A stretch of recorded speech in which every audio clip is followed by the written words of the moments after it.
the people who were against trying to remove the flag came up with this phrase. This is about heritage, not hate. That the flag did not represent hate. It is about our ancestry, our heritage, right? And so it was a way of deflecting the enormous pain that was caused during that period. Well, when you do things like that, when you distill complicated issues down to a phrase, then you don't have to do any more introspection. Black Lives Matter. Yes. What you say is universally true. Yes. The issues are always far more complex than a single phrase can capture. Welcome to Peter and Phil's Courageous Conversations, a podcast addressing race relations and social issues in hopes that you'll be inspired to do the same. Now, let's begin our conversation with your hosts, Dr. Peter Weinstein and Dr. Philip Nelson.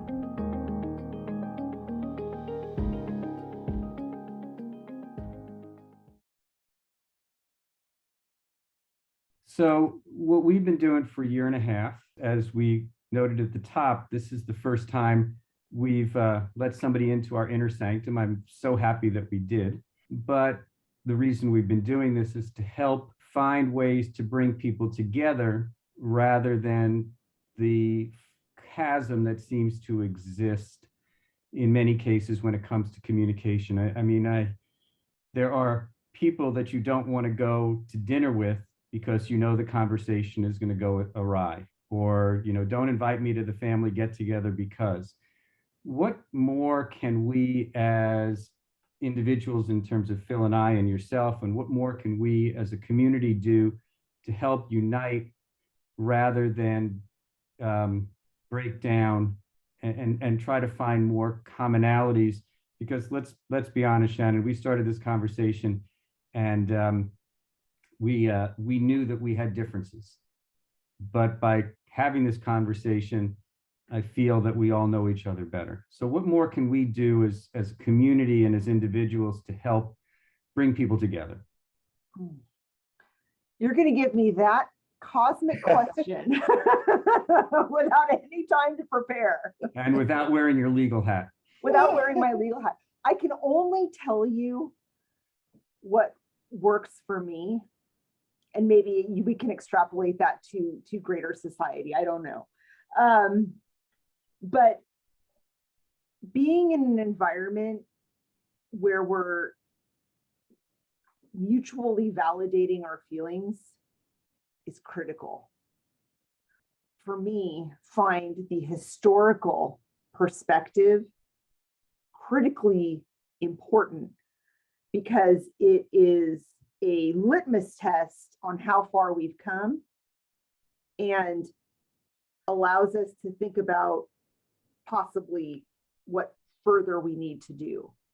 So coming together in a judgment-free environment with, again, intellectual giants who have perspective, and finally toning down the rhetoric, because nothing agitates or has a tendency to agitate more than being told you are a certain way, now fix it, or turning up the heat on the conversation by accusing people of being one way or the other without hearing them first. That, I think, would help. So more conversations, more courageous conversations where you bring historical perspective and intellect and mutual respect to the table, I think is going to go a long way. There are going to be people in my mind that don't want to hear it.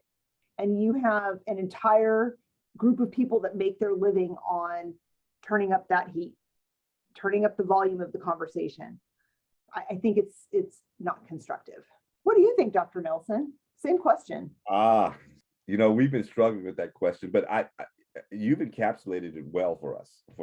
Frankly, as you've heard me say already, I think that it's about sharing values. It's about challenging those values. It has to be an introspective journey as well as an interactive journey. And sometimes you've heard the phrase heritage, not hate. That's a Southern phrase developed to protect the Confederate flag as a symbol of a state, whatever, and to deflect the fact that the Confederate flag was the flag of the slave state. In order to protect it, a lot of the people who were against trying to remove the flag came up with this phrase. This is about heritage, not hate. That the flag did not represent hate. It is about our ancestry, our heritage, right? And so it was a way of deflecting the enormous pain that was caused during that period. Well, when you do things like that, when you distill complicated issues down to a phrase, then you don't have to do any more introspection. Black Lives Matter. Yes. What you say is universally true. Yes. The issues are always far more complex than a single phrase can capture. Correct. And those phrases can be misapplied and misinterpreted. No one is saying that heritage isn't important, but when you link it in a contrasting way to hate, you force a false choice. When you hear Black Lives Matter, a segment of the population hears only Black Lives Matters. Another segment of the population hears a cry for recognition that Black lives also matter. The same is true for both of those phrases, right? Exactly. When you politicize it, you don't get that perspective. That's why I'm saying we can have a fantastic discussion because we recognize that these are all nuanced issues, that you cannot boil it down to 3 words or whatever. Yeah, but the issue may not be recognized if you don't do that. You have to start somewhere. Right. Use the 3 words to start the conversation. Well, the 3 words the problem with 3 words for whatever side you're on in any debate is it ends It's up not being, comprehensive. yeah, it's semantically, that or it's semantically overloaded. It's too much goes into it. Yeah. So I think it's enough to start it's a conversation starter. That's exactly right. It was so funny because when you said heritage, not hate, I'm thinking that could be a whole podcast. That's how you would start a whole podcast. It's like seeding a discussion. Yes. Trust me, we will. I suspect you will. What, the other portion of this that, we all have children that are within 10 to 15 years of each other, Shannon, yours being younger and Phil's being a little bit older, but I think it's also the importance of these conversations is to have an impact on the next generation and to start having these conversations at the dinner table with your own kids so that they are comfortable in having conversations themselves. I think sometimes we isolate our kids from the heavy conversations, but it's been interesting watching my kids give me feedback on the podcasts as well. So I think making sure that they understand the issues and can have a voice and be heard. Think about it when they get into high school and some of those government classes and some of the history classes that they're going to get, and having your background foundation, Shannon, as well as the different background that I had and Phil had. I think we can help the next generation through conversation as well. One of the things that we've learned in our conversations is how important background is, how important is to our perspectives. We've learned about the commonality of how we were brought up as well as the differences, and this is why Dr. Nelson and Dr. Weinstein, it hurts my heart to deconstruct and erase history. I understand why people want to topple statues, for example. Mm-hmm. But rather than erasing history, you can put up next to it an alternative statue, an alternative point of view, whatever it is. Rather than erasing it, we can learn from it, because that incident that happened to you and your dad on the side of a freeway so many years ago, that happened. It's history. Mm-hmm. we can't rewrite that, but we can learn from it. That's why I said the last year and a half has been really distressing in a lot of ways, because rewriting the history is, I don't think, the best way to do it. It's to understand what the history was, give an alternate opinion and an alternate viewpoint, teach both things. Both things could be true at once for different people. Well, history is the story of the victor. And there's that, yes. And history has been rewritten a lot of times. The history books that I grew up with, and this is a whole nother podcast, but there was actually an effort to subvert the story of the Civil War, particularly in the South. There was an organized approach to make sure that there was a flattering narrative developed for the Southern states. And I was taught that the Civil War wasn't about slavery. It was about state rights. But isn't the fact that there was a flattering version of events presented, however it was presented, isn't that of historical significance in and of itself? Why did people want to present only one way? And haven't we come so far since then? Well, as long as we understand the motivation behind that flatter, yes, that is significant, but that's not how we teach history, is it? Well, or that's not how we've taught history. We should teach that the way we did teach it was wrong. Exactly. Instead of erasing it and not learning from it. Taking a comprehensive approach to history teaching is the better way. You don't necessarily have to choose sides. It's the same way we looked at we tried to teach the Industrial Revolution.